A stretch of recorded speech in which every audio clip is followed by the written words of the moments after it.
நம்ம குமாரபாளையம் மார்க்கெட்டுக்கு ஆப்போசிட்ல இருக்க சமயபுரம் மாரியம்மன் கோயில்ல திருநங்கைகள் எல்லாம் சேர்ந்து பூக்கூடை எடுத்தாங்க. பயங்கர விசேஷமா இருந்துச்சு. கிட்டத்தட்ட மாலை 4 மணிக்கு பாண்டுரங்கர் கோயில் எடுக்கப்பட்ட இந்த பூக்கூடை குமாரபாளையம் காந்தி சிலை கிட்ட போயிட்டு அங்கிருந்து காளியம் கோயில் பின்புறம் வந்து இந்த பூக்கூடையை வந்து நம்ம சமயபுரம் மாரியம்மன் கோயில்ல இறக்கி வச்சாங்க. அவ்வளோ சிறப்பா இருந்துச்சுங்க. வீடியோ பார்த்தலாமா வாங்க.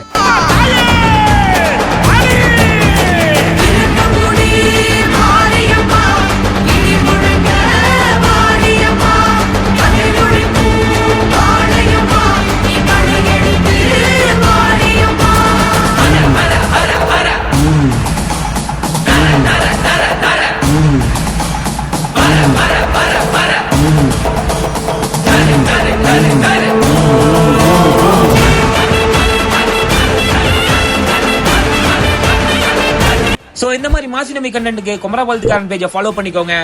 Signing off.